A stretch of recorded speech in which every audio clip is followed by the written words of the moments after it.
Hello दोस्तों, नमस्कार। Exemplar में आपका स्वागत है। आज हम इस वीडियो में उत्तर प्रदेश लोक सेवा आयोग द्वारा आयोजित की गई अपर पीसीएस के प्रथम प्रश्न पत्र सामान्य अध्ययन की चर्चा करेंगे। चलिए शुरू करते हैं आज का वीडियो।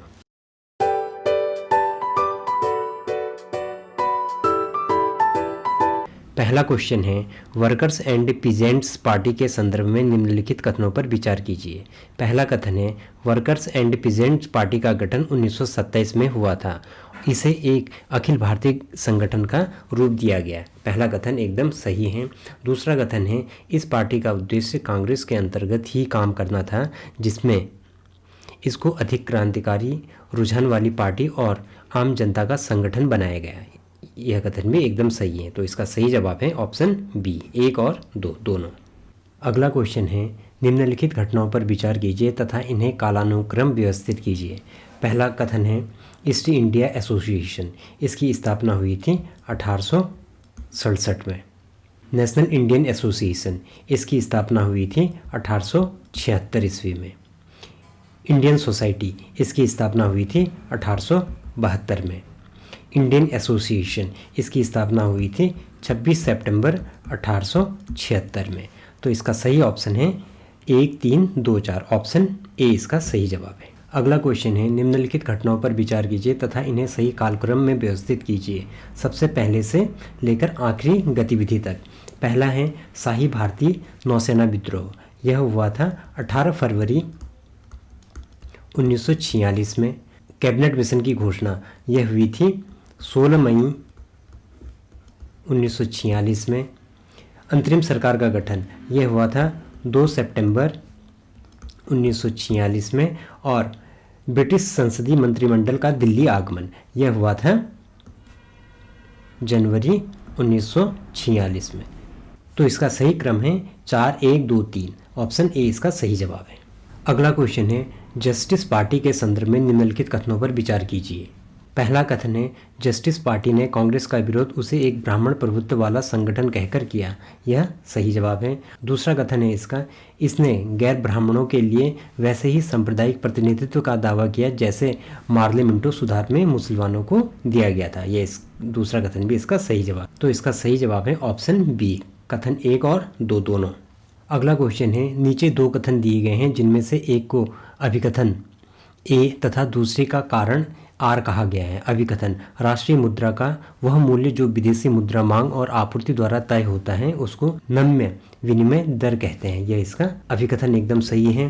कारण, विदेशी मुद्रा की मांग और आपूर्ति केंद्रीय बैंक द्वारा निर्धारित होता है। यह गलत है। तो इसका सही जवाब है ऑप्शन सी, ए सही है किंतु आर गलत है। अगला क्वेश्चन है, नीचे 2 कथन दिए गए हैं जिनमें से एक को अभिकथन ए तथा दूसरे को कारण आर कहा गया है। अभिकथन है, मानव विकास सूचकांक एसडीआई एवं सतत विकास लक्ष्य एसडीजी पर आधारित भारतीय राज्यों की विरासत में सकारात्मक संबंध है।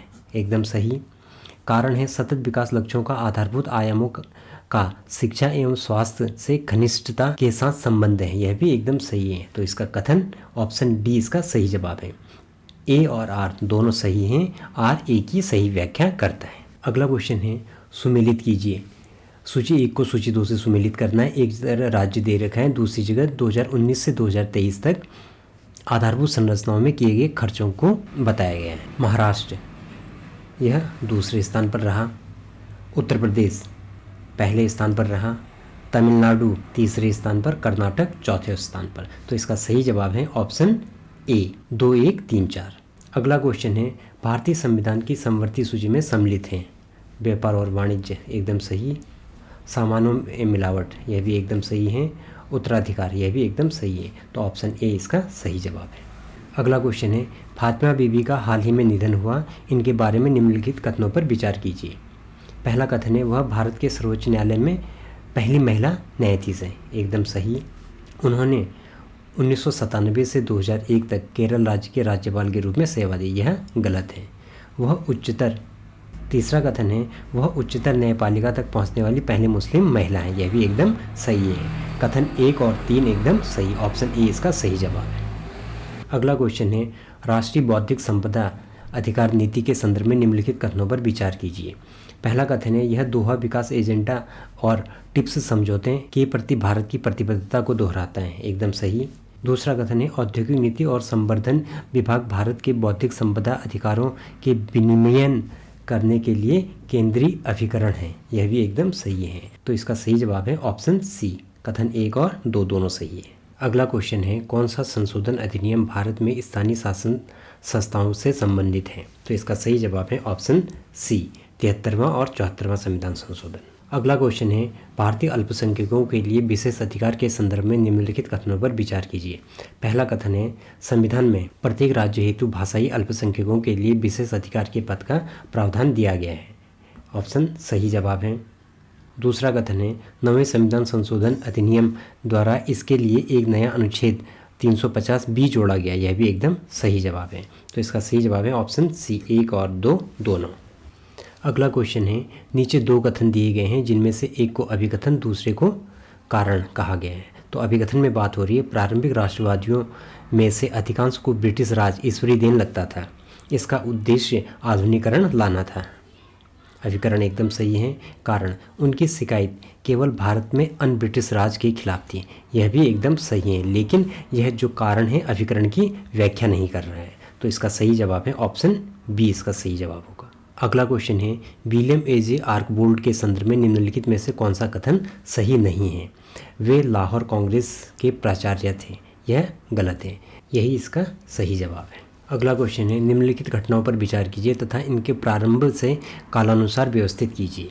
पहला कथन है, वल्लेरू विद्रोह। यह हुआ था 10 जुलाई 1806 में। नाना फडणवीस की मृत्यु, यह हुई थी 13 मार्च 1800 ईस्वी में। बेलेस्ली को वापस बुलाया गया, उनको 1805 में भारत से वापस बुलाया गया। एंग्लो नेपाल युद्ध, यह हुआ था 1 नवंबर 1814 से लेकर 4 मार्च 1816 तक। तो इसका सही कालक्रम है बी, 2, 3, 1, 4। अगला क्वेश्चन है, सूची 1 को सूची 2 से सुमेलित कीजिए और सूचियों के नीचे दिए गए कूट का प्रयोग कर सही उत्तर चुनिए। तो पहले सूची में हमें विद्रोह दे रखा है, दूसरे में उनका नेतृत्वकर्ता। पहला है पाइका विद्रोह, यह किया था जगतबंधु और विद्याधर महापात्रा। दूसरा है बरेली विद्रोह, यह किया था मुफ्ती मोहम्मद एवाज। तीसरा है मालावार विद्रोह, यह किया था एडचना कुंगन। चौथा है सलहट विद्रोह, यह किया था राधाराम। तो इसका सही जवाब है ऑप्शन बी, 4, 3, 1, 2। अगला क्वेश्चन है, कोहिमा शांति स्मारक और इको पार्क के संदर्भ में निम्नलिखित में से कौन सा कथन सही है? इसका उद्घाटन कार्यक्रम 8 मार्च 2024 को कोहिमा में आयोजित किया गया। गलत जवाब। इसे दक्षिण कोरिया द्वारा विकसित किया गया। यह भी इसका गलत जवाब। ना तो 1 और ना ही 2, ऑप्शन ए इसका सही जवाब होगा। अगला क्वेश्चन है, प्रतिभाशाली प्रारंभिक पेशेवरों के लिए गतिशीलता व्यवस्था योजना METES के संदर्भ में निम्नलिखित कथनों पर कौन सा कथन सही है? यह भारत और ऑस्ट्रेलिया के बीच एक द्विपक्षीय ढांचा है। एकदम सही है। इस योजना के अध्ययन से विशिष्ट क्षेत्रों में ज्ञान और कौशल वाले भारतीय स्नातकों 18 से 30 वर्ष की आयु के 2 वर्ष तक ऑस्ट्रेलिया में रहने और काम करने की पेशकश की जाएगी। यह भी एकदम सही है। तो इसका ऑप्शन सी, 1 और 2 दोनों सही है। अगला क्वेश्चन है, परमाणु सुरक्षा पर अंतर्राष्ट्रीय सम्मेलन आइकॉन्स 2024 के संदर्भ में निम्नलिखित कथनों में कौन सा कथन सही है? तो पहला कथन है, यह सम्मेलन 25 मई 2024 को आयोजित किया गया। यह गलत जवाब है। भारत ने हाल ही में परमाणु सुरक्षा को मजबूत करने के लिए एक अंतर मंत्रालयीय परमाणु तटस्थ विरोधी टीम का पुनर्गठन किया। यह एकदम सही है। तो इसका सही जवाब है ऑप्शन बी, केवल 2। अगला क्वेश्चन है, पिरुल लाओ पैसे पाओ अभियान के संदर्भ में निम्नलिखित कथनों में से कौन सा कथन सही है? यह जंगल की आग को कम करने और ग्रामीणों को आय प्रदान करने के संदर्भ में है। एकदम सही है। उत्तराखंड के मुख्यमंत्री ने इस अभियान की शुरुआत की। यह भी एकदम सही है। तो इसका सही जवाब ऑप्शन सी, कथन 1 और 2 दोनों सही है। अगला क्वेश्चन है, निम्नलिखित पर्वतों पर विचार कीजिए तथा इन्हें इनके स्थान के अनुसार पश्चिम से पूर्व की ओर सही क्रम में व्यवस्थित कीजिए। तो इनमें सबसे पश्चिमी है पॉन्टिंग, उसके बाद है जाग्रॉस, उसके बाद है हिंदुकुश और उसके बाद आता है काराकोरम। तो इसका सही जवाब है ऑप्शन बी, 2, 4, 3, 1। अगला क्वेश्चन है, निम्नलिखित युग्मों नदी और उसके प्रवाह दिशा में से कौन सा सुमेलित नहीं है? पहला है सिरदरिया, उत्तर से पश्चिम की ओर, एकदम सही है। दूसरा है अमूर नदी, उत्तर से पूरब की ओर, यह भी एकदम सही है। तीसरा है मेकांग नदी, दक्षिण से पश्चिम की ओर, यह गलत है। मेकांग नदी उत्तर से दक्षिण की ओर प्रवाहित होती है। तो इसका सही जवाब ऑप्शन सी। अगला क्वेश्चन है निम्नलिखित युग्मों में देश और तेल क्षेत्र में से कौन सा सुमेलित नहीं है? तो पहला है कुवैत कासगन, यह गलत है। जो कासगन है यह कुवैत में न होकर कजाकिस्तान में है।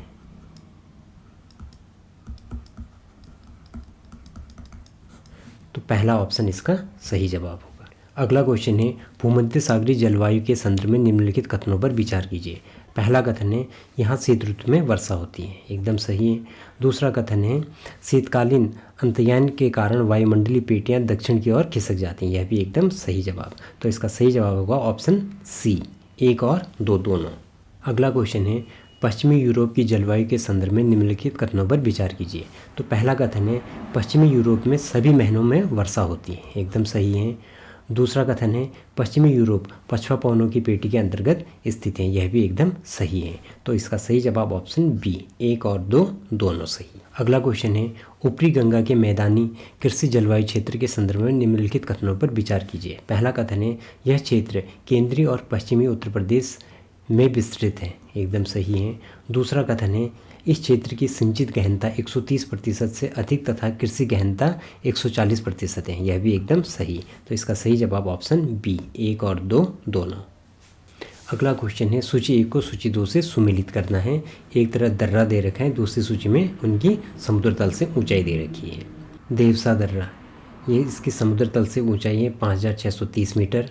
दूसरा है रोहतांग दर्रा, इसकी समुद्र तल से ऊंचाई है 3978 मीटर। तीसरा है बारालाचा दर्रा, इसकी समुद्र तल से ऊंचाई है 4850 मीटर। और चौथा है बनिहाल दर्रा, इसकी समुद्र तल से ऊंचाई है 2832 मीटर। तो इसका सही जवाब है ऑप्शन बी। अगला क्वेश्चन है नीचे 2 कथन दिए गए हैं जिनमें से एक कथन अभिकथन तथा दूसरा कारण है। तो अभिकथन में बात हो रही है जूट भारत का विशुद्ध पौधा है, यह एकदम सही जवाब है।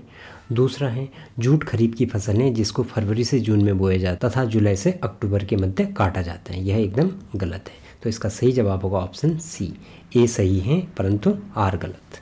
अगला क्वेश्चन है सुमेलित करना है। सूची 1 में लेखक दे रखे हैं और सूची बी में उनकी पुस्तक दे रखी है। लल्लन जी गोपाल, इनकी पुस्तक का नाम है the economic life of northern India.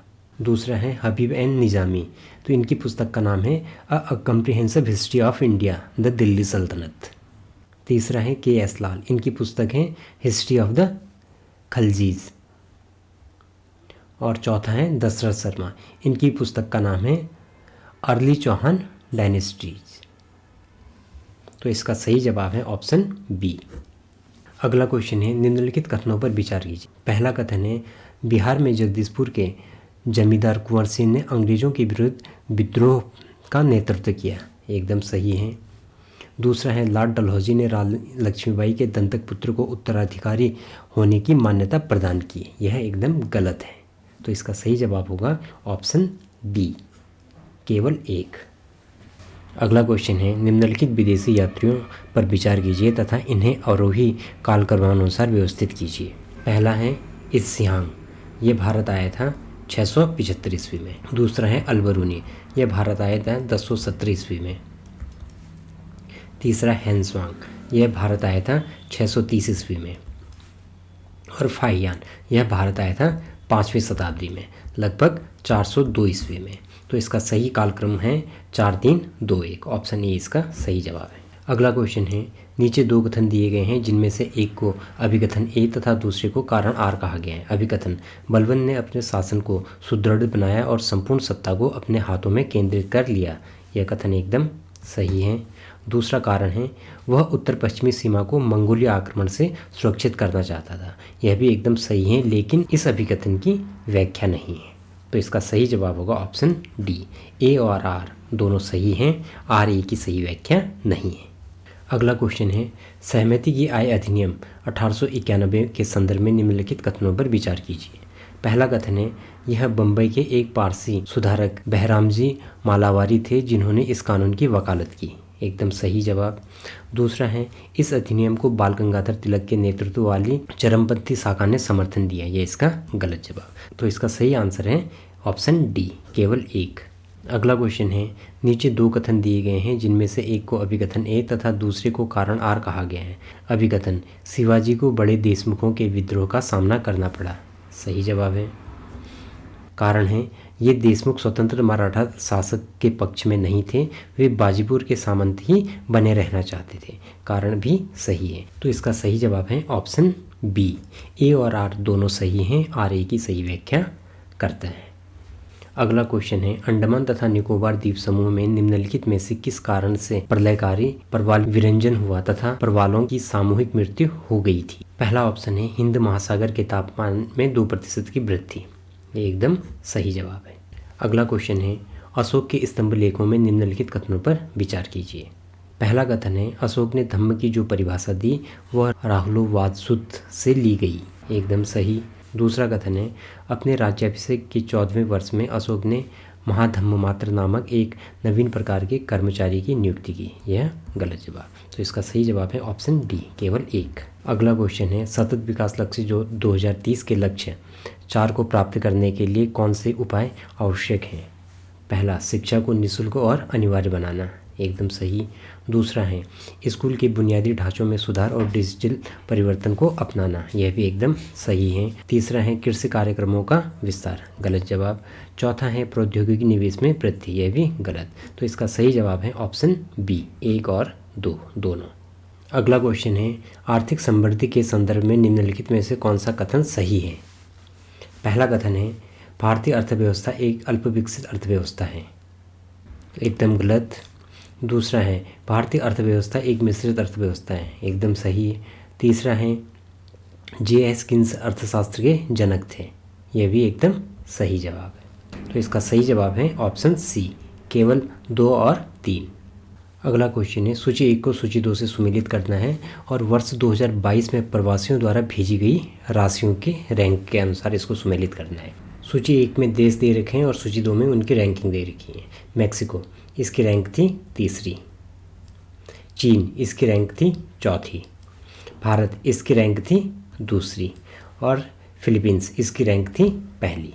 तो इसका सही जवाब है ऑप्शन डी। अगला क्वेश्चन है, भारत के संदर्भ में निम्नलिखित घटनाओं पर विचार कीजिए। उपरोक्त घटनाओं में से किन्हें भारत में वित्तीय समावेश प्राप्त करने के लिए उठाया गया कदम माना जाता है। पहला कथन है, बैंकों का राष्ट्रीयकरण। एकदम सही है। दूसरा कथन है, क्षेत्रीय ग्रामीण बैंकों का गठन। यह भी एकदम सही है। तीसरा है, बैंक शाखाओं द्वारा गाँव को गोद लेना। यह भी एकदम सही है। तो इसका सही जवाब ऑप्शन ए। अगला क्वेश्चन है, राष्ट्रीय खाद्य सुरक्षा अधिनियम के संदर्भ में निम्नलिखित में से कौन सा कथन सही है। पहला कथन है, यह 75% ग्रामीण और 50% शहरी जनसंख्या तक विस्तारित होगा। एकदम सही है। दूसरा है, इसमें महिलाओं और बच्चों के पोषण समर्थन पर विशेष ध्यान दिया गया है। यह भी एकदम सही है। तीसरा है, यह 5 जुलाई 2010 को लागू किया गया था। एकदम गलत। तो इसका सही जवाब है ऑप्शन सी, 1 और 2। अगला क्वेश्चन है, ICT आधारित ई-गवर्नेंस के संबंध में निम्नलिखित में से कौन सा कथन सही है। पहला कथन है, ई-गवर्नेंस सरकार की पारदर्शिता को कम करता है। एकदम गलत। दूसरा कथन है, ई-गवर्नेंस से सरकार की लागत कम हो जाती है। एकदम सही। तीसरा है, ई-गवर्नेंस से सरकार में नागरिकों का योगदान बढ़ता है। एकदम सही है। चौथा है, ई-गवर्नेंस नौकरशाही की लाल फीताशाही को बढ़ावा देता है। एकदम गलत है। तो इसका सही जवाब होगा ऑप्शन ए, 2 और 3। अगला क्वेश्चन है, संघ लोक सेवा आयोग को निम्नलिखित में से किस स्रोत या किन स्रोतों के कार्य शक्तियाँ प्राप्त होती हैं। पहला, संविधान। सही है। दूसरा, संसदीय कानून। सही है। तीसरा है, कार्यकारी नियम और आदेश। सही है। और चौथा है, परंपराएं। यह भी एकदम सही। तो सही जवाब होगा 1, 2, 3 और 4। ऑप्शन सी इसका सही जवाब। अगला क्वेश्चन है, निम्नलिखित में से कौन सा समूह सुमेलित है। एक तरफ संवैधानिक निकाय दे रखा है, दूसरी तरफ इनका अनुच्छेद दे रखा है। राष्ट्रीय अनुसूचित जाति आयोग, यह आता है अनुच्छेद 338 में। निर्वाचन आयोग, अनुच्छेद 324। राष्ट्रीय पिछड़ा वर्ग आयोग, 338 बी। और वित्त आयोग ये आता है 280। तो इसमें सभी के ऑप्शन गलत है। अगला क्वेश्चन है निम्नलिखित में से सही कालक्रम को पहचान कीजिए। पहला दे रखा है शंकरी प्रसाद बनाम भारतीय संघ, यह हुआ था 1951 में। दूसरा है सज्जन सिंह बनाम राजस्थान सरकार, यह हुआ था 1965। तीसरा है गोलकनाथ बनाम पंजाब सरकार, यह हुआ था 1967। और चौथा है केशवानंद भारती बनाम केरल सरकार, यह आया था 1973 में। तो इसका सही जवाब है 1, 2, 3, 4 ऑप्शन डी। अगला क्वेश्चन है नीचे दो कथन दिए गए हैं जिनमें से एक को अभिकथन ए तथा दूसरे को कारण आर कहा गया है। अभिकथन भारतीय संविधान का अनुच्छेद 312 आपातकालीन स्थिति की घोषणा से संबंधित है, एकदम सही। कारण आपातकालीन स्थिति किसी भी समय उत्पन्न हो सकती है, यह एकदम गलत जवाब। तो इसका सही जवाब होगा ऑप्शन सी, ए सही है किंतु आर गलत। अगला क्वेश्चन है अनुच्छेद 19 के अंतर्गत निम्नलिखित में से कौन सी एक स्वतंत्रता की भारतीय संविधान द्वारा गारंटी नहीं दी गई है। पहला है संपत्ति रखने, खरीदने और बेचने की स्वतंत्रता, यह गारंटी नहीं दी गई, यह इसका सही जवाब होगा ऑप्शन ए। अगला क्वेश्चन है नीचे दो कथन दिए गए हैं जिनमें से एक कथन अभिकथन है, दूसरा कारण आर है। तो अभिकथन है भारतीय संविधान के अनुसार एक ही व्यक्ति एक ही समय में 2 अथवा 2 से अधिक राज्यों के राज्यपाल पद पर कार्य नहीं कर सकता है, एकदम गलत। कारण भारतीय संविधान के अनुच्छेद 153 में कहा गया है कि प्रत्येक राज्य के लिए एक राज्यपाल होगा, एकदम सही। तो इसका सही जवाब होगा ऑप्शन ए गलत है किंतु आर सही है। अगला क्वेश्चन है निम्नलिखित में से कौन से जोड़े का मिलान सही नहीं है। लोक सेवा आयोगों में अवसर की समानता केवल भारत के नागरिकों के लिए सुनिश्चित है, एकदम सही है। दूसरा है विधि के समक्ष समानता नागरिक और गैर नागरिक दोनों के लिए सुनिश्चित की गई, यह भी एकदम सही है। तीसरा है किसी राज्य का नाम राज्य विधानमंडल की शक्तियाँ बदलती, यह एकदम गलत। यह राज्य विधानमंडल नहीं संसद में प्रस्तुत किया जाता है। तो इसका सही जवाब होगा ऑप्शन सी। अगला क्वेश्चन है सुमेलित करना है। सूची ए में निकाय दे रखे हैं और सूची 2 में उनके अनुच्छेद दे रखे हैं। सूची में भारत की पहला ऑप्शन है संचित निधि। संचित निधि अनुच्छेद 267 सही जवाब। वित्त आयोग अनुच्छेद 280। वित्तीय आपातकाल अनुच्छेद 360। भारत में नियंत्रक और महालेखा परीक्षक अनुच्छेद 148। तो इसका सही जवाब होगा ऑप्शन डी 1, 3, 2, 4। यह थे उत्तर प्रदेश लोक सेवा आयोग द्वारा आयोजित 1 से लेकर 50 तक के प्री प्रश्न पत्र के प्रश्नों के उत्तर। मिलते हैं आपसे अगले वीडियो में 51 से लेकर 150 तक के क्वेश्चनों को लेकर। तब तक के लिए नमस्कार।